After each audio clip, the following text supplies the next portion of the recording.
disesuaikan dengan berkenaan dengan persediaan di awal Ramadan. Mudah-mudahan kita tahu istiqadah. Jadi kita samalah dapat memulakan yang sistem etika Allah. Mudah-mudahan dalam kita nyatakan Allah Taala dengan etika dan cara Allah itu saja. Jadi saya menyerahkan majlis dan ini kepada Ustaz untuk memulakan majlis. Kepada Allah. Bismillahirrahmanirrahim. Assalamualaikum warahmatullahi taala wabarakatuh. Alhamdulillahi rabbil alamin. Wassalatu wassalamu ala sayyidina Muhammad habibina wa syafi'ina wa zukhrina wa maulana wa ala alihi at-tayyibin wa ashabihi al-muhsinin ajma'in. Rabbi shrah li sadri wa yassir li amri wahlul 'uqdatam min lisani yafqahu qawli. Allahumma arinal haqqa haqqan warzuqna ittiba'ah wa arinal batila batilan warzuqna ijtinabahu birahmatika ya arhamar rahimin. Subhanaka la ilma lana illa ma 'allamtana innaka antal alimul hakim. Wala hawla wala quwwata illa billahil aliyyil azim. Amma ba'd. Yang saya hormati Al-Fadil Ustazuna Al-Imam Ustaz Hilmi bin Saleh bin Hilmi bin Haji Saleh, yang saya hormati seluruh pegawai-pegawai syarak, yang saya hormati Al-Fadil sahabat saya Al-Ustaz Imran, dan seterusnya yang dihormati lagi dirahmati Allah para asatidzah muslimin dan muslimat sekalian. Pertama saya mengucapkan terima kasih di atas kepercayaan yang diberikan oleh Al-Fadil Tuan Imam untuk menjemput saya mengisi salah satu daripada ruang pengajian, waktu pengajian di masjid yang barakah ini, Masjid Al-Jawahir.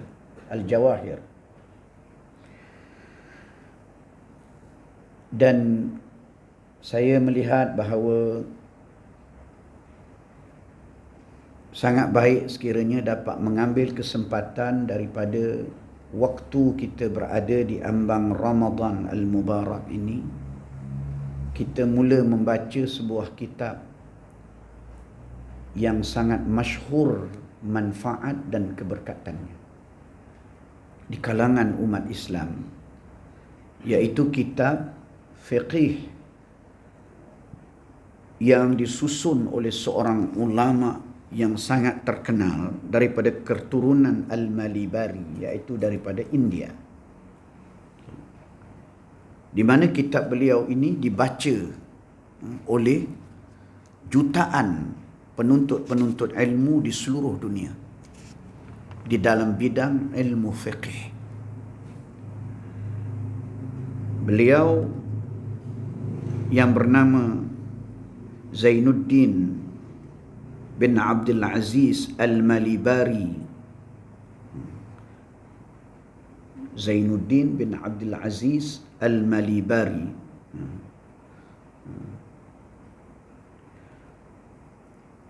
pengarangnya, ya, kemudiannya yang dihuraikan kitab ini oleh beliau. Kita membaca bukan semata-mata matan, tetapi huraiannya berdasarkan kepada huraian yang diberikan oleh pengarang kitab, ya, Fathul Mu'in ni, iaitu pengarang kitab I'anatut Talibin. pengarang kitab I'anatul Talibin, Hasyiah I'anatul Talibin, ya. Yang disusun hasyiah I'anatul Talibin ini pula oleh Al-Allamah Abi Bakar Al-Mashhur, iaitu seorang ulama besar yang berasal daripada Dimyat, ya, daripada Dimyat. Ini orang Arab yang menghuraikan kitab ini. Pengarangnya adalah Al-Malibari daripada India. Di mana kitab Fathul Mu'in ini adalah merupakan kitab fiqih yang sangat besar manfaatnya, yang insya-Allah kita akan baca berpandukan terjemahan yang diberikan oleh almarhum Abu Salah, iaitu yang namanya terkenal, ya, Muhammad Uthman Al-Muhammadi, almarhum Ustaz Uthman Al-Muhammadi yang berasal daripada Kelantan.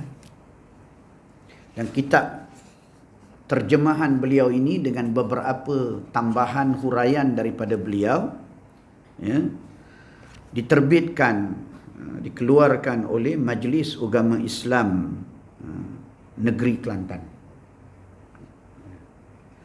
Kitab ni dibaca di negeri Kelantan di merata-rata sehingga kitab ini dicetak berkali-kali sampai kepada cetakan yang kelima. Jadi insya-Allah di ambang Ramadan ini, sebelum kita cakap sikit mengenai faedah yang besar dalam bulan Ramadan, yang kita belum tahu lagi adakah kita akan melangkah kaki ke bulan Ramadan Al-Mubarak. Kita belum tahu lagi, ya. Tapi kita dianjurkan oleh Nabi SAW berdoa supaya kita dipanjangkan umur sehingga dapat masuk ke dalam bulan Ramadan. Allahumma barik lana fi Sya'ban wa ballighna Ramadan. Ya Allah, berkati kami dalam bulan Sya'ban ini dan sampaikan kami ke bulan Ramadan. Mengapa Nabi ajar kita begitu? Kerana kelebihan yang terkandung di dalam bulan Ramadan Al-Mubarak itu, apabila dimanfaatkan oleh umat, tidak ada ganjaran melainkan dimasukkan ke dalam syurga. Tu bulan Ramadan tu. Bulan Ramadan ni memang siapa lalu dengan betul, dia tak akan keluar melainkan maktub, ditulis min ahlil jannah. Sebab tu Nabi doa, ajar kepada umat berdoa supaya mereka dapat masuk dalam bulan Ramadan. Kerana Nabi ini sifat pengasihnya kepada umat itu luar biasa sekali. Kerana Nabi tahu neraka tu macam mana. Nabi tahu macam mana dahsyatnya neraka itu. Kerana ilmu yang Nabi terima daripada Allah Subhanahu wa taala itu adalah ilmu yang sempurna. Nabi tahu dahsyat.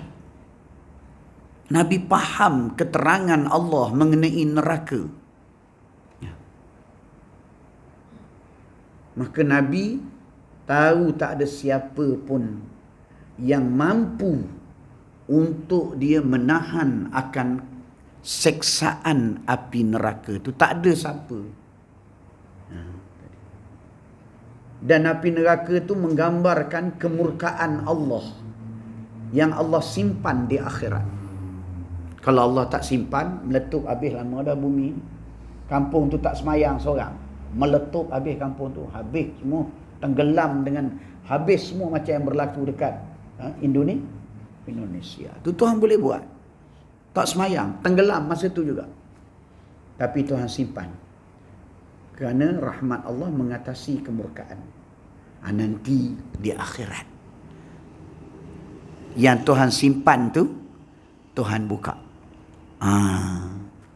Ketika itu, penyesalan yang ditanggung oleh orang-orang yang kafir dan orang-orang yang tidak beramal, penyesalan yang ditanggung itu begitu dahsyat sekali. Setelah mereka melihat dengan ainul yaqin, dengan mata mereka akan api neraka itu. Itu dia. Jadi Nabi tak mahu umatnya ini masuk neraka, tak mahu. Maka Nabi berdoa supaya umatnya diselamatkan. Nabi ajar kepada umatnya jalan-jalan yang menyelamatkan mereka dan menjauhkan mereka dari api neraka. Dan Nabi SAW ajar umat berdoa supaya mereka itu Allah berikan nikmat melintas dalam bulan Ramadan al-Mubarak. Kerana bulan ni siapa masuk dengan betul, beramal dan beradab, meninggalkan maksiat, memang kesudahannya ialah syurga. Itu dia. Dia panggil kalau kita ni lesen besar gitu. Kita tak layak untuk kita contoh masuk istana. Tak layak. Kita orang biasa, bukannya kita kerabat diraja. Kita nak pergi mari istana, kerabat diraja pun tak boleh masuk sebarangan. Kita orang masyarakat awam, tiba-tiba ada lesen besar. Lesen besar tu boleh masuk. Tanpa protokol, masuk aja. Ya. Bulan Ramadan tu lesen besar masuk syurga.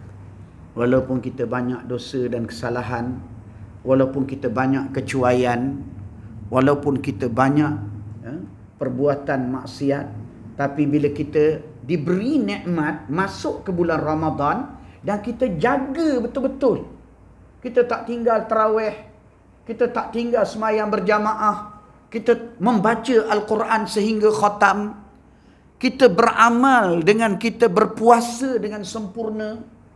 Tu je yang asas-asas tu je kita jaga. Maka wajib orang tu masuk syurga. Sebab tu Nabi suruh berdoa, panjangkan umur supaya masuk bulan Ramadan. Berapa hari lagi bulan Ramadan? 20 hari lagi tak? 20 hari lagi. Jauh lagi tu 20 hari. Macam-macam boleh berlaku. Ratusan ribu orang akan mati sebelum sampainya Ramadan seluruh dunia ni.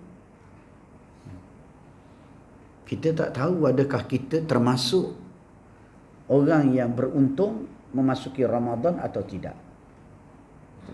Habis itu macam mana Ustaz kalau kita tak dapat masuk? Nabi ajar kepada kita, niyatul mu'min khairun min amalihi atau kama qal. Niat orang mukmin tu lebih baik daripada amalan dia sendiri. Makna bila kita berniat untuk masuk ke bulan Ramadan dengan niat yang ikhlas, memang kita, ya Allah, panjang umur aku dapat masuk bulan Ramadan. Sebab apa? Aku nak beramal, aku nak bertaubat, taubatan nasuha. Aku nak melakukan berbagai-bagai bacaan zikir Al-Quran, bersedekah dan macam-macam lagi. Ya Allah, mintalah ya Allah aku panjang umur. Tiba-tiba qada dia tak panjang umur. Tapi niatnya benar-benar ikhlas, maka dia akan mendapat ganjaran di sisi Allah Subhanahu wa taala. Sebab tu yang datang apa yang dipanggil ihya atau dipanggil sebagai ambang Ramadan tu, nak peringat, berniat, bersiap. Sebab kita tak tahu kalau ditarik nyawa kita sudah bersiap dengan niat yang ikhlas. Kerana tu ada hadis yang walaupun hadis itu sangat-sangat dhaif, tapi pengajarannya adalah benar. Hadis yang disebut dalam kitab Durratun Nasihin, yang bermaksud Sesiapa yang gembira dengan ketibaan bulan Ramadan, dia gembira sungguh. Kelak Allah akan mengharamkan tubuhnya dari sentuhan api neraka. Ini daripada kitab Durratun Nasihin.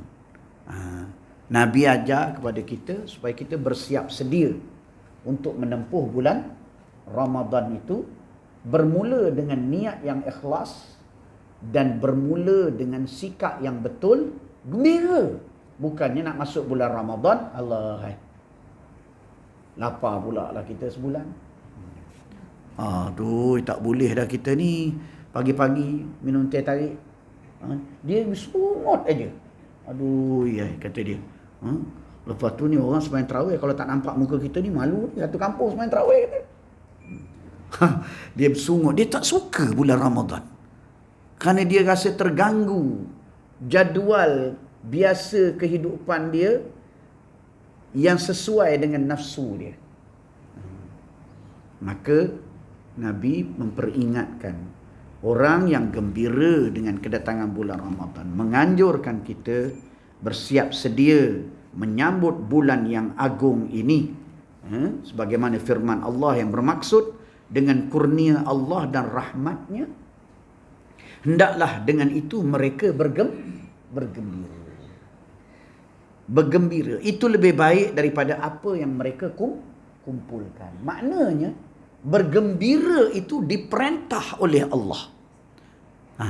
Jadi kalau kawan tu bergembira, maka dia telah mentaati perintah Allah, bergembira di atas rahmat, agama, nikmat, ibadat dan amal yang soleh yang diturunkan oleh Allah.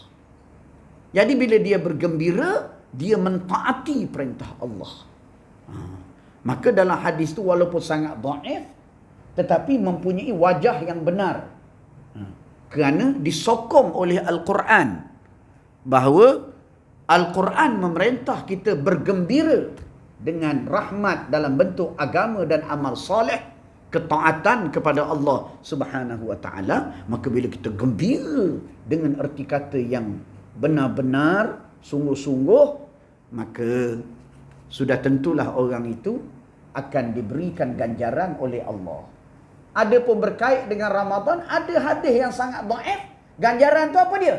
Tak disentuh oleh api neraka. Itu dia. Oleh sebab itu kita bersiaplah untuk memasuki bulan Ramadan, dan persiapan untuk memasuki bulan Ramadan ni, maka kita kena bersiap dengan hati yang bersih, daripada segala sifat-sifat yang keji, daripada kufur, syirik, nifak dan akhlak yang tercela. Bersihkan hati kita, biar hati kita tu betul-betul hati orang yang benar-benar ikhlas untuk menatang terima rahmat bulan Ramadan dalam bentuk kemudahan beribadat. Itu dia. Baik, kita tengok kitab. Bismillahirrahmanirrahim. Sebelum itu kita hadiahkan Fatihatul Kitab kepada Sayyiduna Rasulullah sallallahu alaihi wasallam. Kemudian sekali lagi Fatihatul Kitab kepada iaitu pengarang kitab. Dan kemudiannya Fatihatul Kitab kepada seluruh guru-guru kita, para ulama Islam dan kedua ibu bapa kita semua. Al-Fatihah. A'udzu billahi minasyaitonir rajim. Bismillahirrahmanirrahim. Alhamdulillahi rabbil alamin, arrahmanir rahim, maliki yaumiddin. Iyyaka na'budu wa iyyaka nasta'in. Ihdinas siratal mustaqim. Siratal ladzina an'amta 'alaihim ghairil maghdubi 'alaihim waladdallin. Amin. Al-Fatihah. A'udzu billahi minasyaitonir rajim. Bismillahirrahmanirrahim. Alhamdulillahi rabbil alamin. Arrahmanir rahim. Maliki yaumiddin. Iyyaka na'budu wa iyyaka nasta'in. اهدنا الصراط المستقيم صراط الذين أنعمت عليهم غير المغضوب عليهم ولا الضالين آمين. الفاتحة. أعوذ بالله من الشيطان الرجيم بسم الله الرحمن الرحيم الحمد لله رب العالمين الرحمن الرحيم مالك يوم الدين إياك نعبد وإياك نستعين اهدنا الصراط المستقيم صراط الذين أنعمت عليهم غير المغضوب عليهم ولا الضالين آمين. قال مصنف رحمه الله رحمة واسعة ونفعنا به وبعلومه في الدارين إن شاء الله تعالى. بسم الله الرحمن الرحيم الحمد لله رب العالمين والصلاة والسلام على رسوله وعلى آله وصحبه ومن تبعهم بإحسان إلى يوم الدين أما بعد. Baik, mula dengan Bismillahirrahmanirrahim, ya. Kemudian Alhamdulillahi Rabbil Alamin. Siapa ajar ni? Nabi.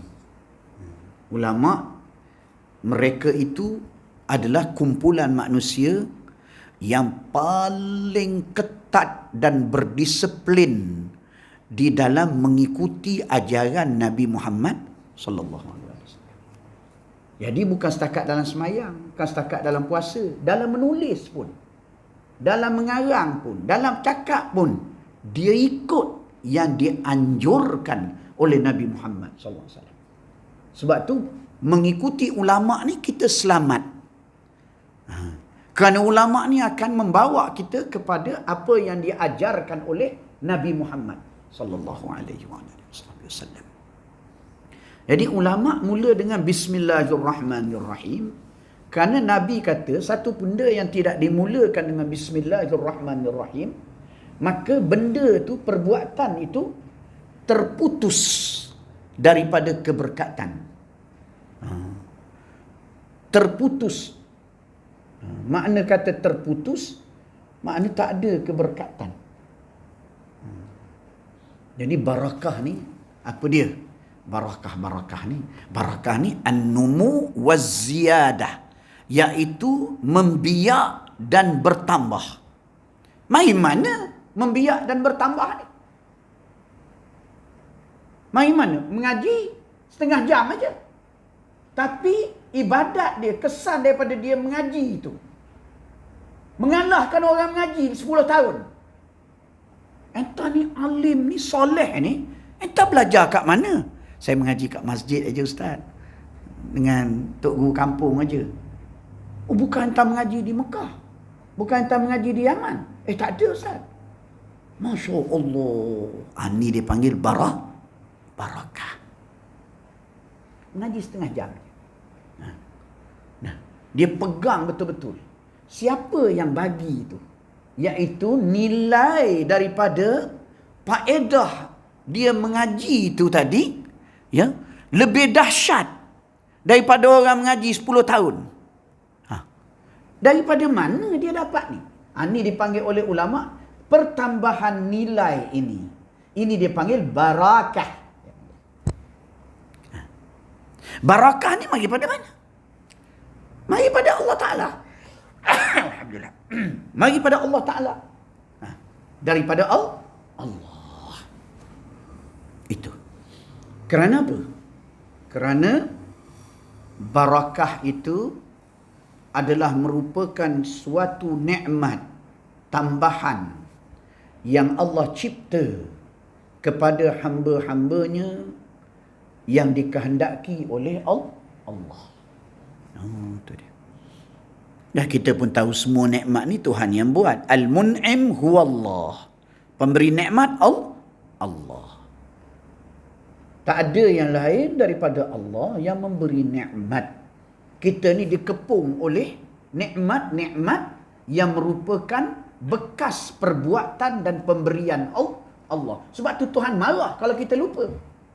Tuhan marah. Baju Allah yang buat.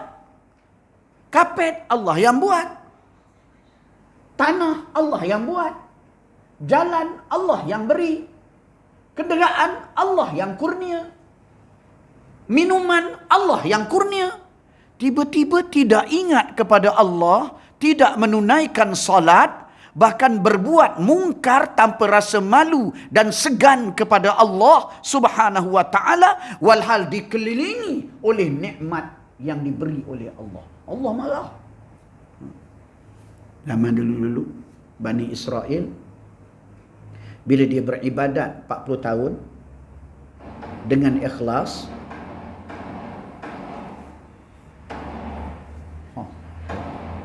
dah beduk dah berbunyi dah. Ni kali pertama saya tengok beduk digital. Hebat juga masjid kita ni. Ada beduk digital.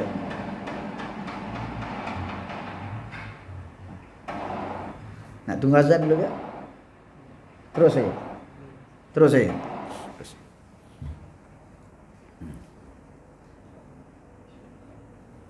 Allahumma salli ala Muhammadin wa alihi wasallam.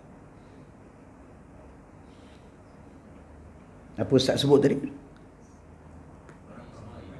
Bani Israel.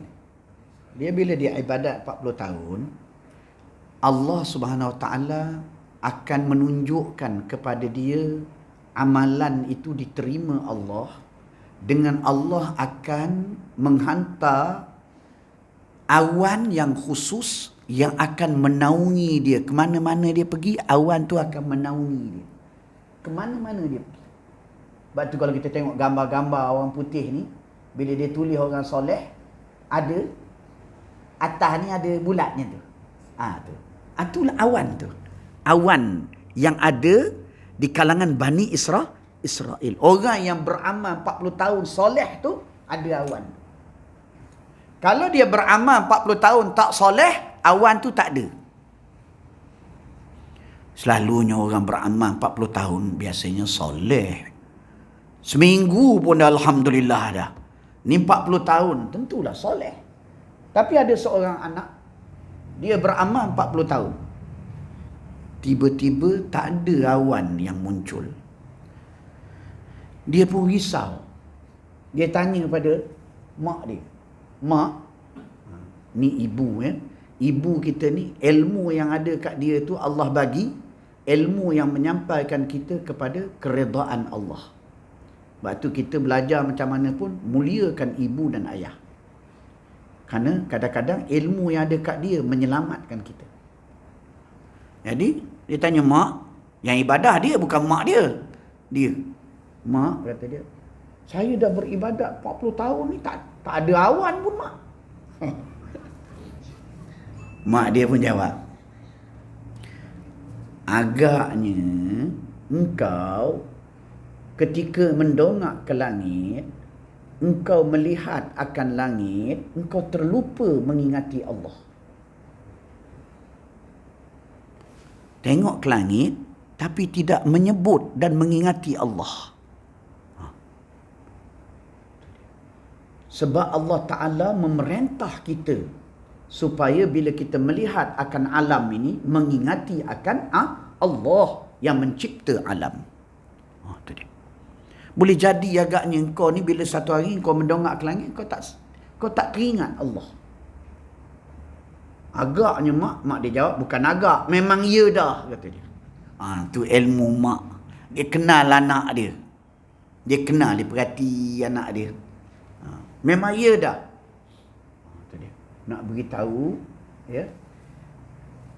Tak ingat kepada Allah apabila memandang nikmat Allah menyebabkan amalan yang 40 tahun tidak didatangi awan. Dihukum oleh Allah. Dah bagaimana kalau dia pergi buat maksiat, dikelilingi nikmat Allah? Memang cari penyakit di akhirat. Memang cari penyakit di akhirat. Na'udzubillahi min dhalik. Sebab tu bila kita terbuat maksiat, segera istighfar. Sebab perbuatan itu sangat biadab dalam kerajaan Allah Ta'ala. Segera istighfar. Astaghfirullahalazim, Allah ampun, astaghfirullahalazim. Macam kita lah, apa dia? Orang kata panggil, apa dia? Orang panggil dekat pejabat ke apa ke, kan? Dengan bos, kan? Jalan-jalan, nak paling belakang telanggar bos. Telanggar bos.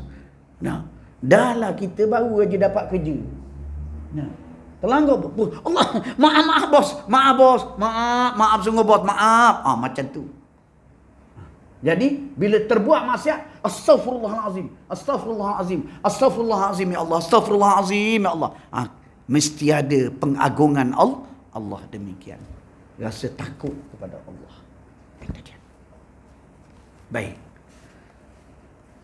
Bismillahirrahmanirrahim tu. Alhamdulillah, maka Allah ajar selepas kita baca Bismillahirrahmanirrahim ni, begitu juga siapa yang memulakan suatu amalan tidak baca Alhamdulillah juga terputus daripada keberkatan. Maka kita diajar oleh ulama baca dua-dua. Kalau tak boleh baca dua-dua, jangan tinggal salah satu. Sama ada Bismillahirrahmanirrahim atau Alhamdulillahirrabbilalamin. Baik. Kemudian wassalatu wassalamu ala rasulihi, dan diajar kepada kita supaya kita berselawat kepada Nabi Muhammad sallallahu alaihi wasallam. Berselawat kepada Nabi ni, kalau tadi bila baca bismillah, bila baca alhamdulillah, maka kita mendapat apa dia? Ziyadatun ni'mah wa numuwun ni'mah. Kita mendapat keberkatan. Itu dia. Kemudian bila kita baca selawat ni, sempurnalah. Sempurna. Apa dia? Kita mendapat keampunan, kita dimasukkan ke dalam syurga, kita mendapat mustajabud da'awat, dan macam-macam lagi Tuhan bagi bila kita berselawat kepada Allah, kepada Nabi Muhammad sallallahu alaihi wasallam. Tengok tu kasih sayang Allah. Allah ajar pada kita. Baca bismillah, baca alhamdulillah. Nabi ajar pada kita. Selawat. Jadi bila kita buat benda-benda tu, kita hidup kita ni dia panggil sempurna hidup kita ni. Hidup kita ni dikelilingi keberkatan dan keampunan Allah. Baki lagi kita nak kena buat lah. Bersungguh. Yang halang kita buat ni apa dia? Iaitu al-ghaflah, lupa. Sebab kita bercampur dengan orang yang tak buat benda tu. Kita bercampur dengan orang yang tak anjur ke arah itu. Sebab tu kita kena menghadiri majlis ilmu, mendampingi para habaib dan para salihin. Barulah ketika tu benda yang nampak macam ni ringan, tapi ditinggalkan oleh jutaan, bilion manusia, kita termasuk yang berpegang dan beramal, beristiqamah dengannya. Maka beruntunglah kita. Mau tak beruntung? Nabi sebut dalam hadis tentang kelebihan berselawat. Nabi kata apa? Man akthara minas salati alayya, siapa memperbanyakkan selawat ke atasku fi hayatihi, dalam hidupnya, amarallahu jami'a makhluqatihi, Allah perintah semua makhluk dia, an yastaghfiru lahu ba'da mautihi, supaya minta ampun untuk dia selepas dia wafat. Allah suruh semua makhluk. Dan macam mana nak masuk neraka orang macam tu nya? Ni orang yang mengamalkan selawat kepada Nabi SAW. Dan semua makhluk Allah perintah supaya berselawat. Begitu juga. Aksiru minas salati alayya, perbanyakkan selawat atasku, fa innaha nurun fil qabri, selawat ni akan jadi lampu di dalam kubur, wa nurun alas sirat, lampu ketika berjalan atas titis sirat, wa nurun fil jannah, lampu ketika berada di dalam syurga. Makna cahayanya lebih daripada orang yang tidak berselawat. Itu dia. Antaranya lagi,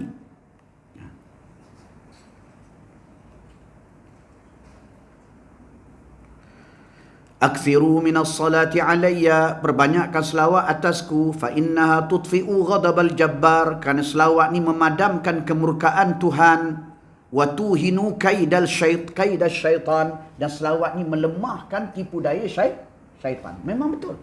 Siapa yang sentiasa berselawat, syaitan tak boleh merosakkan dia.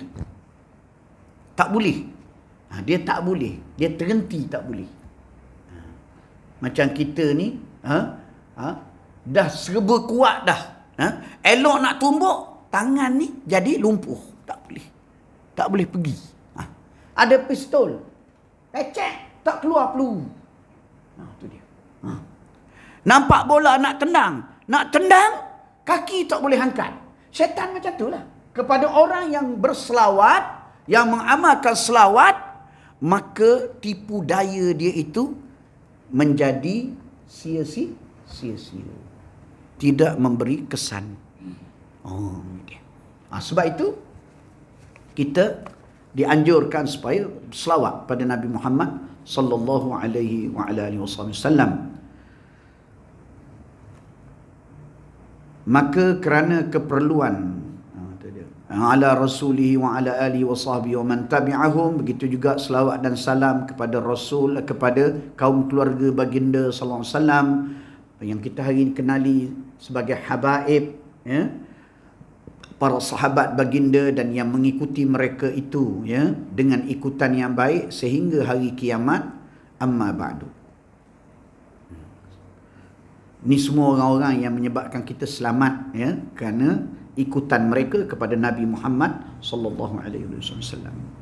Maka kerana keperluan ikhwan dan sebagai catatan bagi manfaat diri, kata almarhum Ustaz Osman Al-Muhammadi rahimahullah rahmatan wasi'ah, pencatit memberanikan diri untuk menterjemahkan isi kandungan kitab terkenal Fathul Mu'in oleh Zainuddin Al-Malibari rahimahullahu, walaupun menyedari keadaan diri yang tidak ada ahliyah, rasa diri tak layak. Ini ucapan ulama-ulama Rabbani, iaitu mereka sentiasa kerdil, sentiasa tawaduk, walaupun mempunyai ilmu yang luas. Kenapa? Kenapa saya nak tanya? Kerana mereka tahu dengan yakin, Al-Mun'im, yang bagi itu Allah. Makna kalau yang bagi itu Allah, Allah juga boleh tarik bila-bila masa. Bukannya dengan sebab dia cerdik, bukannya dengan sebab dia banyak duit, bukannya sebab dia sehat, bukannya sebab keliling dia ada ulama. Tak. Abu Jahal, rumah dia dekat dengan rumah Nabi Muhammad sallallahu alaihi wasallam, tapi dia tak beriman. Jadi apabila seseorang itu dia mendapat ilmu, maka dia tahu ni semata-mata mahda rahmatillah, pemberian Allah dan rahmatnya semata-mata. Tak ada berkait dengan aku ni cerdik ke, aku ni apa ke, budak universiti ke, tak ada. Tak ada. Semata-mata Tuhan nak pilih. Engkau, aku nak bagi. Maka bila Allah nak bagi ilmu, Allah bagi asbab dia. Anak kunci dia. Allah jadikan dia cerdik. Allah jadikan mata dia terang. Allah jadikan dia sehat. Allah jadikan ada guru nak mengajar. Allah jadikan dia sabar bersela lama-lama. Allah jadikan dia mempunyai keikhlasan dalam belajar. Allah jadikan semua asbab-asbab tu. Maka dia tahu, dia mengaji macam mana pun dia tahu, ni dinding antara aku dengan ilmu ni hanyalah apa dia? Muradillah, kehendak Allah. Kalau Allah nak, teruslah aku berilmu. Kalau Allah tak nak, maka hilanglah dalam sekelip mata. Sebab tu ulama-ulama ni, maka mereka bila mengarang kitab, kita akan baca dalam tulisan mereka sifat-sifat tawaduk yang mengaku kehambaan mereka kepada Allah. Tu dia. Dan benda ni tak mari melainkan bila kita belajar. Kita belajar, maka baru kita jadi insan yang Muta'alliqatun billah. Hatinya tergantung dan terikat kepada Allah. Barulah jadi begitu. Barulah kita jadi insan yang mutawadhi', yang bertawadhu'. Baik, sikit je lagi.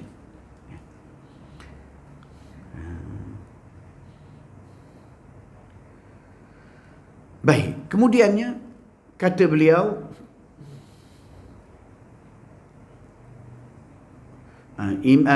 pengarang ni Zainuddin Al-Malibari ni terkenal karangan-karangan dia.